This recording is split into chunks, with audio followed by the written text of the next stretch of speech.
Welcome back to Reviewia Talks. Today we are going to talk about certain questions which are very commonly asked in interviews, but they should not be asked.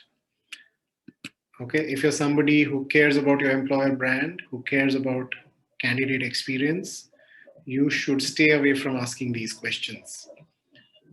Unfortunately, these questions are very frequently asked, specifically in certain developing countries, in certain developing job markets. So one such question, which is very frequently asked is, oh, what's your age? How old are you?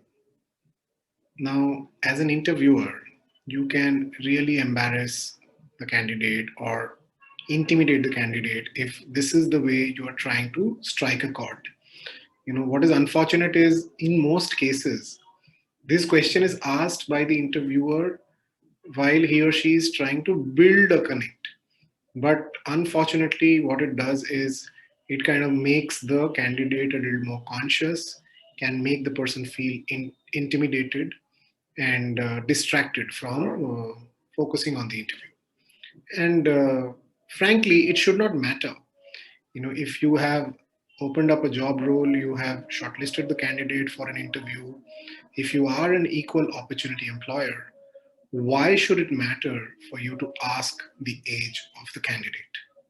So that's the first question that you should avoid. The next question which one should avoid is, what is your relationship status? Are you married? Now just imagine if I am the candidate and I've just come out of a very painful divorce and I go for an interview and you're asking me about my marital status. Now you've already touched a raw nerve when it comes to me. So rather than making me feel comfortable, you are making me feel miserable because you're talking about something that I really don't want to talk about. And again, it has nothing to do with my ability to do well in the job, right?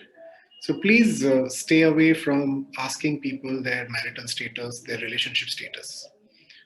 The next question, which again is very prevalent, and unfortunately, some people make it a norm to ask this question to female candidates, is okay, if you're not married right now, when do you plan to get married?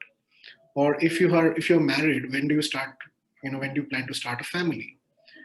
Now, unfortunately, the context of asking this question, from an interviewer or an employer standpoint, in certain geographies is to ensure whether the candidate would actually go on a marriage leave or a long maternity leave, sometime soon. And that's why they try to sense that. And if that's the case, they would not want to endorse, hiring of such a candidate, which is unfortunate. And if you ask me, it's a little hypocritical because at one end, you're claiming yourself to be an equal opportunity employer, but then you're actually not being an equal opportunity employer when it comes to walking the talk. So again, there should not be any reason for this question to feature in any interview when you are interviewing, especially a female candidate. Okay. The other question again, which is more pointed towards women, is, oh, you have little kids at home, or you're coming back from a maternity break. What makes you think that you can do justice to your job? Now, that's again, a disrespectful question, I would say. If at all that's the case, that a person is coming back from a maternity break, has little kids, if anything, that is a testament of that individual having added a new facet to her skill sets. Because if you have been a parent, or if you've watched little kids closely, you would know that it is a tough task. And if somebody is experiencing that, that kind of a person can actually bring in new kind of skills, the level of patience, empathy, ability to gamify and excite people.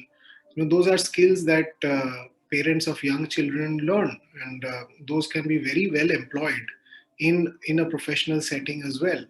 So in fact, this is again also a question which doesn't add any value, makes it intimidating for the candidate, does not live up to the promise of you being someone who's an equal opportunity employer. And you kind of miss the bus when it comes to looking at true diverse talent and diverse skill sets. If you're ignoring, candidates who are coming back from a maternity break or parents of young children, because they surely have added new skill sets. Okay. And the last question that I want to mention, which you should not ask and has nothing to do with somebody's ability to deliver professionally, is about his or her ethnicity or her caste or her religion. These questions need not feature in any interview. Okay, even in a very casual manner, even in an ability to make the candidate feel comfortable, these can backfire very, very badly. So my recommendation is, if you are an interviewer, if you interview candidates on behalf of your organization, please do away from asking these questions immediately, because it is just not appropriate. It doesn't help build a positive impression about your employer brand. And when it comes to the candidate's perspective, it's not a good impression that you're making in their eyes either. All right. So I hope this little video would be useful and would help you, improve your skills as an interviewer, and ensure that you're more appropriate to the occasion. Thank you so much. Thanks for listening and have a good day.